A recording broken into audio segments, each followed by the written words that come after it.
ভাঙড়ে পুলিশ ইচ্ছাকৃতভাবে তৃণমূল কংগ্রেসের সহযোগিতা নিয়ে হিংসা ছড়িয়েছে, সেই নিয়ে আমরা কাউন্টার আইনি পদক্ষেপ আমরা নেব। সুপ্রিম কোর্টে আমি গিয়েছিলাম, আমি পূর্বেও জানিয়েছি এই আইনকে রদ করার জন্য দুটো পন্থা। একটা মাঠে ময়দানে গণতান্ত্রিক প্রক্রিয়ায় ধর্মনিরপেক্ষতা বজায় রেখে শান্তিপূর্ণ প্রোটেস্ট করে দিতে হবে, যাতে কেন্দ্র সরকার বাধ্য হয়ে প্রত্যাহার করে। আর একটা আইনের মাধ্যমে যে অর্থাৎ সর্বোচ্চ বিচারালয় সুপ্রিম কোর্টের মাধ্যমে যে আইন তৈরি হয়েছে সংবিধান বহির্ভূত, যুক্তরাষ্ট্রীয় পরিকাঠামোকে আঘাত দিয়ে একটা নির্দিষ্ট ধর্ম তথা মুসলিম সম্প্রদায়ের উপরে যে আঘাত নেমে আসছে এটাকে আটকানো যাবে।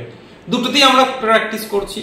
আমরা গণতান্ত্রিক প্রক্রিয়ায় মাঠে ময়দানে শান্তিপূর্ণ আন্দোলন করছি, যদিও আমাদের আন্দোলনে ভাঙড়ে পুলিশ ইচ্ছাকৃতভাবে তৃণমূল কংগ্রেসের সহযোগিতা নিয়ে হিংসা ছড়িয়েছে, সেই নিয়ে আমরা কাউন্টার আইনি পদক্ষেপ আমরা নেব।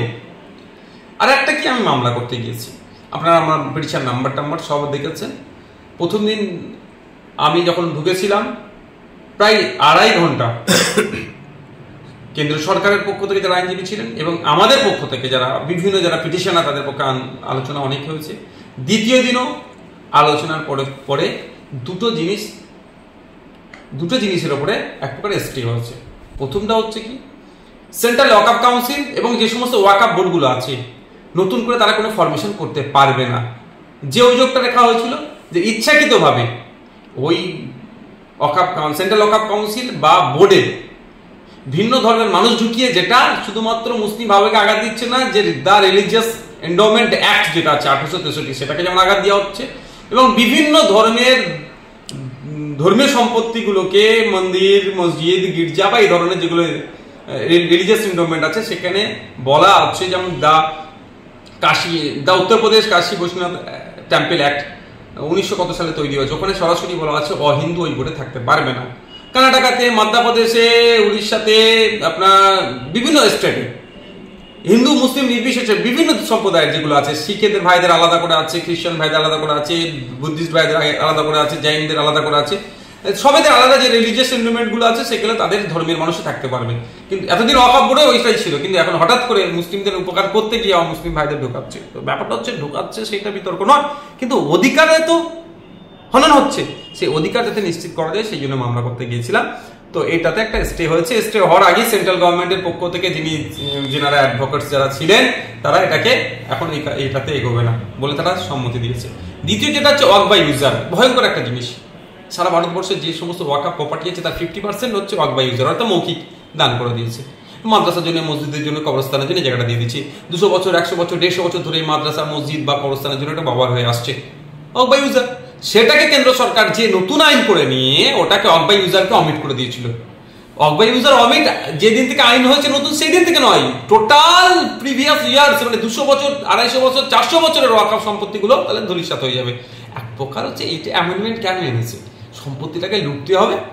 এখন মুসলিম সম্প্রদায়ের সম্পত্তি থেকে বড় কথা হচ্ছে প্রাইম প্রপার্টি আছে, এই সম্পত্তিটা আমার ভালো লেগেছে। আমি কলকাতায় আপনার কেশিদাসের পাশে এই জায়গাটাকে আমাকে পছন্দ হয়েছে, নিতে হবে। জায়গাটা কাদের? ওয়াকফ প্রপার্টি। এখানে ওইরকম ভাবে নেওয়া যাবে না, নিলে অসুবিধা আছে, আইন করে নেবো আমি ঘুরিয়ে। তো কালকে যদি কেশিদাসের পাশে একটা দেবত্ব সম্পত্তি এদের নজরে পড়ে, আমার তো মনে হয় এরা এইটাই করবে, আইন পরিবর্তন করবে। শিখ ভাইদের গুরুদুয়ারের কোনো সম্পত্তি থাকলে যদি পছন্দ হয় তো ওটা করতে পারে, এদের বিশ্বাস এটা জমি হাঙর। তো মেনলি এদের হচ্ছে নজরে পড়েছে এটা, ওইগুলো তাদের আইন পরিবর্তন করে ওয়াকফ বাই ইউজার 50% আছে সেটাকে দখল করে নিতে চাইছে, সেই জন্য এটা করেছিল। আমরা যারা পিটিশন করেছি প্রায় 73 জনের মতো প্রথম দিন পিটিশনার ছিল আমরা প্রথম হেয়ারিংয়ে। তো 73 জনের পিটিশনের কপি যদি আপনারা দেখেন, ওয়াকফ বাই ইউজারটাকে সবাই প্রাধান্যতা দিয়েছে। এইটার পরে চিফ জাস্টিস এবং তার যে বেঞ্চ ছিল বারবার প্রশ্ন করেছিল সরকার পক্ষের আইনজীবীদেরকে, ঠিকঠাক উত্তর দিতে পারেনি, শুধু এড়িয়ে যাচ্ছে, ওই করছে আন করছে। তো ওয়াকফ বাই ইউজারকে ফার্দার যে আমাদের ডেট যেটা আছে ওই পর্যন্ত অর্থাৎ স্টে হচ্ছে, এটাকে এগিয়ে যাবে। তো এই দুটো ডেভেলপমেন্ট হয়েছে। এখন যেটা প্রশ্ন আমি বলবো যে এই দুটো ডেভেলপমেন্ট হয়েছে মানে যে আপনি ঘরে বসে থাকবেন এটা নয়, এটা ভালো করে আমার কথাটা শুনবেন। যারা দর্শক বন্ধু আছে তাদের উদ্দেশ্যে বলবো, ডেভেলপমেন্ট হয়েছে আইনি লড়াই, মাঠে ময়দানে লড়াই কিন্তু থেকে পিছপা হয়ে গেলে হবে না, এটা মাথায় রাখবেন। তবে হ্যাঁ, মাঠে ময়দানে লড়াইটা শান্তিপূর্ণ গণতান্ত্রিক প্রক্রিয়া হওয়া চাই। কারণ মাঠে ময়দানে থাকতে এই জন্যই বলছি, সেই মাথাটাও যেন দিল্লি পর্যন্ত দেখতে পাই যে কতজন রাস্তায় আছে। হ্যাঁ, রাস্তায় আছে যেমন দিল্লিকে দেখানো হবে, ঠিক একইভাবে রাস্তায় থেকে যদি কেউ অশান্তি করার চেষ্টা করে তাহলে দিল্লিতে খারাপ রিয়াকশন যাবে। এটা মাথায় রাখতে হবে। এটা হতে পারে আপনাদের মিটিং মিছিলে ঢুকে হিংসা করিয়ে বিজেপির সুবিধা করাতে পারে কেউ। আপনারা মিটিং মিছিলে নামছেন, আপনার অন্যায়ের বিরুদ্ধে রাস্তায় নামছেন, আপনার অন্যায় সংগঠিত করবেন না, আমাদের বিশ্বাস এটা, কিন্তু আপনাদেরকে সজাগ থাকতে হবে। যেমন ভাঙড়ে শান্তিপূর্ণভাবে আসছিল বাসন্তী হাইওয়ের ওপর থেকে, তাহলে কলকাতায় মিছিলে যোগদান করবেন, বাবা সাহেব আম্বেদকরের জন্মদিন উদযাপন করবেন এবং ওয়াকফের বিরুদ্ধে প্রতিবাদ মিছিলে অংশগ্রহণ করবেন। সেখানে বিনা প্রয়োজনে লাঠিচার্জ করে মাথা ফাটা ফাটিয়ে দিল, এই ধরনের করবে। কিন্তু আমি অনুরোধ করছি ভিডিও করে রাখবেন, এর বিরুদ্ধে আইনত ব্যবস্থা নেওয়া যাবে।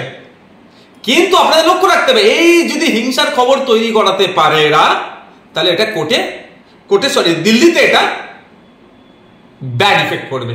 সুতরাং দুটো ডেভেলপ হয়েছে, মানে এই নয় যে আপনারা বিশাল কিছু জয় হয়ে গেছে, এটা অনেক বাকি। আইনি লড়াই অনেক বাকি, মাঠে ময়দানে লড়াই বাকি। আইনি লড়াই আমাদের অ্যাডভোকেটরা লড়বে, আর মাঠে ময়দানের লড়াইটা আমাদেরকে লড়ে নিতে হবে গণতান্ত্রিক প্রক্রিয়ায়, ধর্মনিরপেক্ষতা বজায় রেখে এবং গণতান্ত্রিক প্রক্রিয়াতে। আরেকটা কথা, এইটা অনেকে গুলিয়ে দেওয়ার চেষ্টা করছে, এটা হিন্দু ধর্মের ব্যাপার নয়, এটা মুসলমানদের শুধু সমস্যা বলে। দেখুন একটা কথা বলি, পার্লামেন্টে দুটো কক্ষে যে ভোট হয়েছে, অর্থাৎ ওয়াকফ সংশোধনী বিলের বিরুদ্ধে যারা ভোট দিয়েছিলেন তাদের মধ্যে 90% কিন্তু নন মুসলিম ভাইরা, একটা হিন্দু সমাজ, শিখ, জৈন, বিভিন্ন ধর্মের মানুষ আছে, তারাও কিন্তু এই সংশোধনী আইনকে তারা পছন্দ করেনি বলে তারা ভোট দিয়েছে। ইভেন সুপ্রিম কোর্টে যে সমস্ত অ্যাডভোকেটসরা লড়াই করছেন, টপ টু বটম পর্যন্ত যে সমস্ত আছেন, তাদেরও কিন্তু 90% নন মুসলিম অ্যাডভোকেট। তাহলে এই লড়াইটা শুধু মুসলমানদের নয়, লড়াইটা সংবিধান বাঁচানোর লড়াই, লড়াইটা মানুষের মৌলিক অধিকারকে যে কিভাবে খর্ব করাচ্ছে সেটাকে রক্ষার লড়াই, যুক্তরাষ্ট্রীয় পরিকাঠামোকে রক্ষার লড়াই। তাই আমি বলবো এই লড়াইটা হিন্দু মুসলমানের লড়াই নয়, এই লড়াইটা বিজেপি সরকারের নিয়ে আসা যে আইন, যেটা একটা ধর্মের উপর আঘাত দিচ্ছে, একটা দেশের সংবিধানের উপর আঘাত লাগছে এবং যুক্তরাষ্ট্র পরিকাঠামোর উপরে আঘাত দিচ্ছে, ওই জন্য সেটাকে বাতিলের জন্য লড়াই। আমি আমার কথা বলছি, আমার যে সমস্ত অ্যাডভোকেটসরা আছে তার মধ্যে 7 জনের মধ্যে আরো পরের শুনানিতে কিছু দেখবেন আবার যোগদান হচ্ছে, তার মধ্যে 4 জন নন মুসলিম। এটা ভাবতে হবে আপনাদেরকে, এটা আমাদেরকে গুলিয়ে দিচ্ছে। এটা যদি ধর্মীয় ইস্যু হতো, তারা কেন আসবে ভাই, কেন আমার সাথে থাকবে তারা? এটা ভাবতে হবে। এগুলো আমাদেরকে ভুল বোঝানো হচ্ছে, কিন্তু ভুল বোঝায় তাদের ব্যক্তির স্বার্থ চরিতার্থের জন্য করছে, এগুলো ফাঁদে পা আপনারা কেউ দেবেন না। গত কদিন আগে মুখ্যমন্ত্রী তিনি বলছেন যে ওয়াকফ শুধু মুসলিমরা করেনি, হিন্দুরাও করেছে। না, এই কথার সাথে আমি একদম ফেলে দিতে পারবো না। আপনি যদি ইতিহাস খুলে দেখেন, এটাই তো আমাদের দেশের বিউটি, আমাদের দেশের এটা মানে মাহাত্ম্য কি। মুসলিম ভাইরা বিহারে 2.5 কোটি টাকা দিয়ে মহাবীর যিনি আছেন তার মন্দির করে দিচ্ছে, মহাবীর জেন ওনার মন্দির করে দিচ্ছে। আপনি মালদাতে চলে যাবেন, মুর্শিদাবাদে চলে যাবেন, বর্ধমানে, বিভিন্ন জায়গাতে যাবেন, মন্দিরের জন্য মুসলিম ভাইরা জায়গা ছেড়ে দিচ্ছে। আবার কবরস্থানের সমস্যা হচ্ছে, হিন্দু ভাইরা মুসলমানদেরকে দিয়ে দিচ্ছে। এইভাবেই তো অফ হয়েছে। এটা যেটা বলছেন যে এটা আমি একদম উড়িয়ে দিতে পারবো না। রাত 2টার সময় ওয়াকফ বিল পাশ হলো, 48 ঘন্টার মধ্যে রাজ্যসভায় পাশ হলো, 3 দিনের মধ্যে রাষ্ট্রপতি শাসন করেন, আইন তৈরি হয়ে গেল। তাহলে যে 7 দিন সময় কোর্ট দিল, কি কারণে দিল, কিসের জন্য দিল, একটু যদি খুলে আমার দেখুন। এই বিষয়গুলো নিয়ে অনেক চর্চা হয়েছে, অনেক আলোচনা হচ্ছে। তখন যে লিগ্যাল প্র্যাকটিসে সব সময় মানুষকে বলার সুযোগ দিতে হয়, তো সেই জন্য 7 দিন টাইম দিয়েছে। বেশ কিছু বিষয় কেন্দ্র সরকারের কাছে তারা জানতে চাইছে। অ্যাফিডেভিট বলেন, যদি আমরা সহজে বলি, অ্যাফিডেভিট করে দেবে। 7 দিন টাইম দিয়েছে, সেটা দেবে। আপনি যতটুকু জানলেন এবং ছিলেন সেই জায়গায় উপস্থিত, কি আপনার ধারণা হয় যে সুপ্রিম কোর্ট এই ওয়াকফ বিলটা টোটাল বাতিল করে দেবে না কারেকশন করে ছেড়ে দেবে? দেখুন, আমি তো সুপ্রিম কোর্টের চিফ জাস্টিস না, আমি তো সবটাই যেগুলো হয়েছে সেগুলো বাতিলের জন্য গিয়েছি। আমার পিটিশনে উল্লেখ আছে এইগুলো বাতিল করতে হবে, কেন করতে হবে, বাতিল করা দরকার, আর কেন করা দরকার বাতিল, সেই জায়গাগুলো আমি দেখিয়েছি। এবার চিফ জাস্টিস যিনি আছেন বা তার অ্যাসোসিয়েট, আমার আরো যেসব 2জন স্বনামধন্য বিচারপতি আছেন সুপ্রিম কোর্টের, ওই যে বেঞ্চ আছে, তারা একটার পর একটা হ্যারিং এ যখন শুনবে, দুপক্ষেরই লজিক শুনবে, যুক্তি দেখবে, সংবিধানের মধ্যে কি আছে না আছে, তারপরে একটার পর একটা হবে আলোচনা। আমাদের রাজ্যের মুখ্যমন্ত্রী মাননীয়া, তিনি মুসলিম দরদি, সংখ্যালঘু মুসলিম দরদি, এটা অনেকেই বলে থাকে এবং এই মাননীয়াও ক্রেডিট নিয়ে থাকে। কিন্তু নওশাদ সিদ্দিকী বিজেপির দালাল, এটা শাসক দলের কিছু লোক বলে থাকে। সেই নওশাদ সিদ্দিকী সুপ্রিম কোর্টে ছুটলেন, অথচ মাননীয়া তিনি মুসলিমদের যে ইমাম মুয়াজ্জিনদের দেখে আপনি নেতাজি ধরে তিনি বলছেন দিল্লিতে গিয়ে আন্দোলন করুন। কি বলবেন? দেখুন, ব্যাপারটা এখানে একটু ক্লিয়ার করে বলি, চিৎকে চেঁচামেচি করার দরকার নেই। আমি গতকালকে কোর্টের মধ্যে আমি দেখছিলাম ছত্তিশগড় সরকারের পক্ষ থেকে একজন কাউন্সিল দাঁড়িয়েছিলেন, আমি অ্যাডভোকেট। তিনি ছত্তিশগড় সরকারের পক্ষ থেকে এসে ওয়াকাফের সমর্থনে তিনি সওয়াল করছিলেন, বিজেপি শাসিত সরকার। তো আমাকে সত্যি তখন খুব আমাকে দুঃখ লেগেছিল, প্রচন্ড আমি ব্যথা পেয়েছি। যেহেতু বিজেপি একটা রাজ্যের সরকার এসে বিজেপির কেন্দ্রীয় সরকারের আইনের পক্ষে সওয়াল করছে, তাহলে আমাদের রাজ্যের সরকার বিজেপি বিরোধী চরম বলে নিজেকে প্রমাণ করতে চায়। সেইখানে দাঁড়িয়ে ওয়াকাফের বিরোধিতা করে সওয়াল করলো না।